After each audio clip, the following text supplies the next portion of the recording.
Welcome back to part 3 of our interview with Carl Gould, where he gives us the final 3 steps to every transaction, as well as tells us why you can't avoid your way to success. Don't go anywhere. Part 3 is just around the corner. Welcome to this edition of Peak Performers Podcast with your host, Thor Conklin. Thor will be sharing the necessary tools, strategies, and psychology you'll need to become a peak performer in any area of your life or business. Thor Conklin here. We give you the tricks, the tips, the tools, the strategy, the technology, and the psychology peak performers use in order to get more done and execute at the highest level. If you know what to do but struggle with getting it all done, or simply want to raise your game to the next level, this podcast is for you. Sit back and enjoy. What's number 7? So number 7 is what we call paperwork. And paperwork is just a generic term for the agreement. What is the agreement? And, in our way of thinking, when we're talking about sales, a contract, until it is signed, is a marketing document. Right? Because you haven't signed it yet, so it's not a contract. Well, this is no, it's not a contract till I sign it.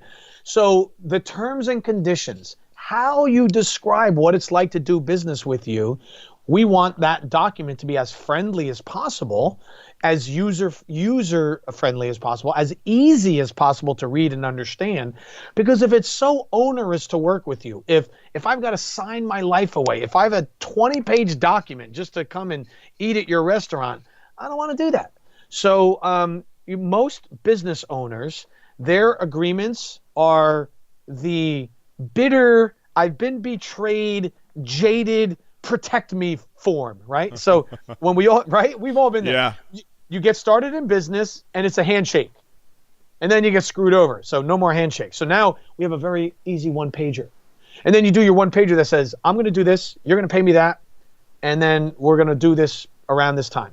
That's enough. Then you get screwed. So you add another condition. Then you get screwed. Again, a different way. So you add another condition.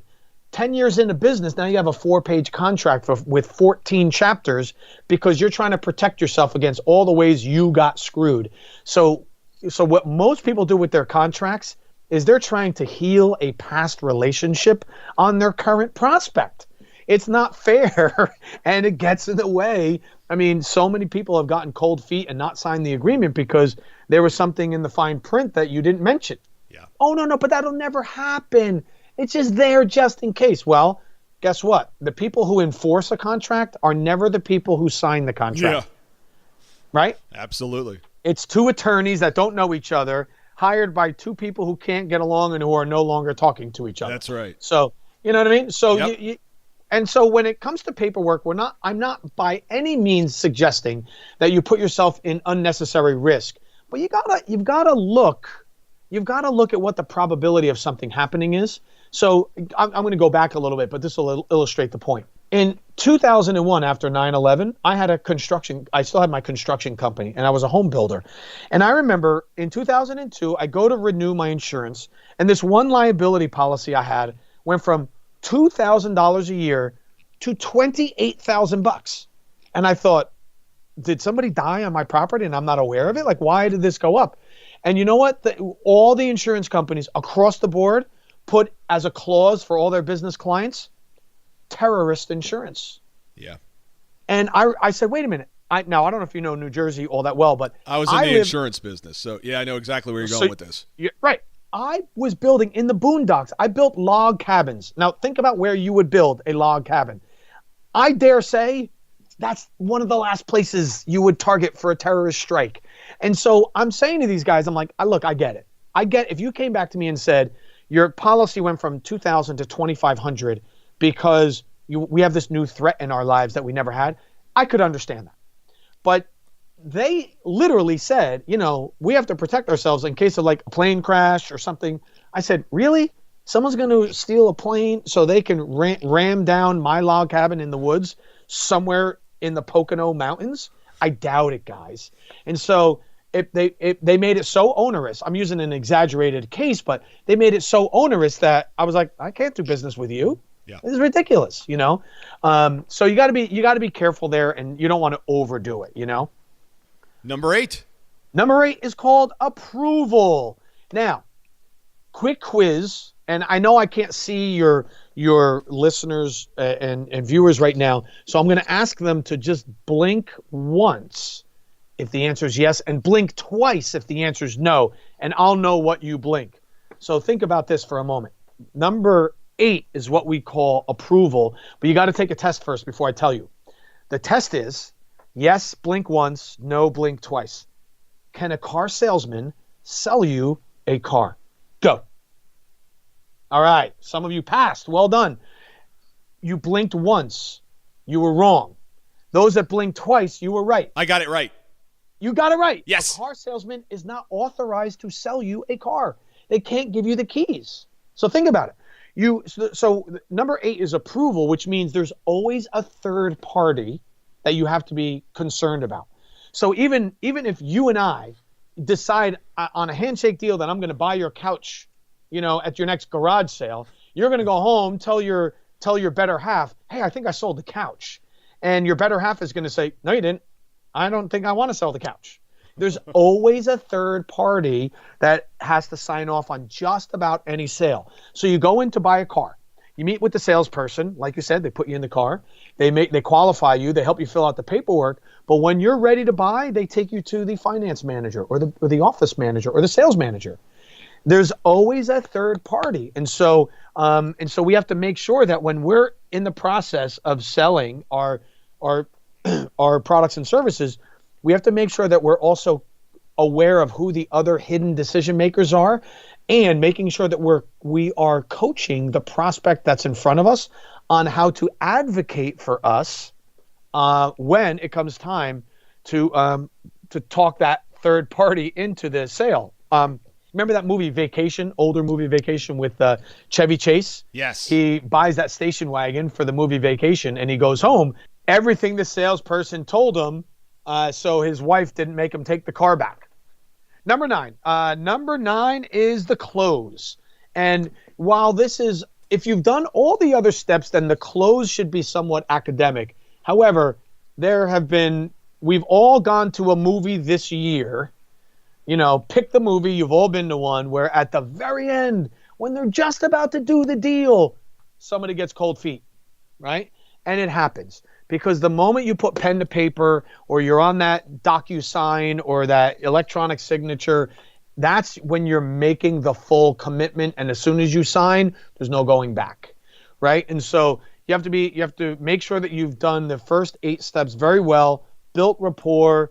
They're fully qualified, so they don't pull out of the deal at the last minute.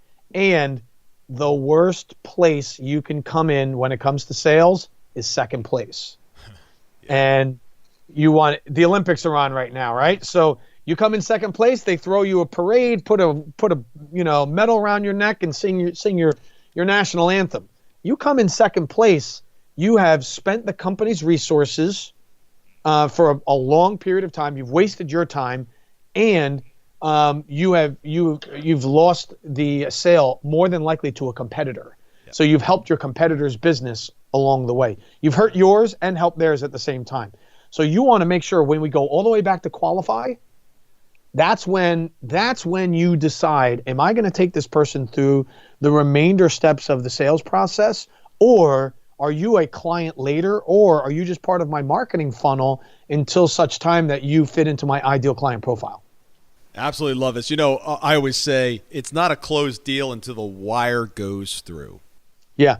Exactly. Let's get it signed, but get that wire to go through. Get that check to clear. Right. You are going to absolutely love me because I have just finished your 4th book. Oh. Okay? It's already there. The framework is already there. You're going to be branching out into a new lane, a new genre, shall we say. You're going to take Biz Dev Done Right, and you're going to change it to Dating Done Right. It's going to start with putting together the plan. It's going to be about the marketing. How am I going to show up in the market? Then I got to start working on my lead gen. I got to get my online apps working. Then I've got to have that initial conversation. Might be a phone call, might be a text. Then I've got to qualify. Is this man or woman worthy of what I'm looking for? Then the transaction. Then we got some paperwork. Are the friends, are the parents going to approve? And if you make it all the way through, you might just have the close. Yep. There you go. Your You're new right book. on. You are right on. Dating does, it does mirror, right? I mean, everything in life. And as you said earlier, could you imagine in a dating situation seeing someone walking across the restaurant and trying to do the transaction, trying to do the paperwork? Yeah. But we do see that all the time in sales. Don't do that. There's such similarity. You're so right. You're so right. There are such similarities between dating and selling. And and look, you have to go through each step. You can't skip a step. And what people do is they neglect certain parts of the process, Thor, or they're not comfortable in it, so they try to avoid it. Like, so the person who is listening now that says, you know what, I'm just doing online lead gen because I can't stand networking and I don't like cold calling. Yeah. You can't avoid your way to success. Yeah. You just can't. You can't. So you've got to there's certain things that in life and in business, there's certain things that you don't like doing, but we still have to do them. And what was I was just watching a movie where they said if you do all the hard things, your life will be easy. But if you do the easy thing, all you'll do is the easy things, your life will be hard. Yeah. And it's true. It's so true. Yeah. So you got to mix it up. You got to call Aunt Millie and say, do you know any cute boys? You know any cute girls? Right? You got to do things because everybody else is doing the same thing, right? Everyone's fishing in the same pond. Everyone's doing pay-per-click. Everyone's doing Facebook ads. Do what the rest of the group is not doing. One of the ways to stand out. Man, we have gone over time. We could go for another 2-3 hours here. We only got through one book. Thanks for that Cliff's Notes version of the book. If you're out there, you're listening, buy the book, learn these 9 steps, master them, go in order, do not skip. If you're not getting the results, you're not doing the order, you're skipping through it. Master each step. Absolutely. Yep. Carl, thank you very much. Please tell us how the audience can get in touch with you. So, the one way, easiest way is carlgould.com or 7stageadvisors.com. And as a special gift to your listeners, Thor, we offer a free business analysis. It is a full-on 4-page growth advisory session where we finish up by showing you 5 different ways to grow your business. So if any of your listeners would like to take us up on it, have them just go to carlgould.com or 7stageadvisors.com. Just go to the contact page, put in business analysis or Thor rocks, or just tell us, you heard it, just tell us about that you want the analysis, and we'll make sure it happens for you. That's awesome. And Carl, I know you work with a bunch of different industries, a bunch of different clients, but if you had to say kind of there's a core lane or a core ideal client, who is that? What do they look like? Well, our specialty, if you will, is that we are a generalist, meaning we work in various industries. And there was a research study done that over 80% of the innovations of the 20th century came from the front lines of a different industry. So our specialty is having a helicopter view of different industries, finding what works in one, picking it up and parachuting it down into another industry to innovate that company in that industry. So we look, rather than the industry, Thor, the way we look at a business is, how are they structured? And so a company that has 3 layers of management or less is our ideal client. So, owner, manager, line worker, and that's usually companies that are small companies and also the mid-market. So up to say $200 million all fit into that. So that's, for us, it's more how you're structured than revenue size or industry size. Terrific. Carl, thank you very much. I appreciate it, and we look forward to having you back on the show. Hey, Thor, as always, it's a pleasure. Thanks so much for the opportunity. Great job, man. Thank you. You got it. Thank you so much for listening today. I really do appreciate your time, and I hope you found today's show valuable. If you would like to receive these shows automatically to your phone or to your computer, simply go to iTunes and subscribe. After listening to several of the shows, if you're so inclined, please leave us a 5-star rating, as this helps us reach additional people and spread the message. If you're truly committed to taking your life to the next level and doing whatever it takes to become a peak performer, but something's holding you back, something is blocking your way, and you just can't seem to figure out what it is, send me an email to info@thorconklin.com, and I'd be more than happy to get on the phone with you. We'll schedule a 15-minute discovery call. No obligation, no cost. I absolutely love to hear from the listeners, and if there's something I can do to help, I'd be more than happy to do that. Also, if you found something of great interest in today's show and you want to share that with your friends and family, simply go to my Facebook page, Thor Conklin, click on the episode, hit the share button, and share it on your page.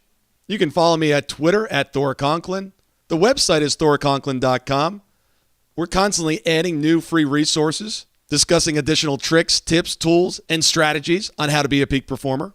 Remember, I try to keep these episodes short so you can listen to them during dot time, doing other things, commuting, driving, walking, working out.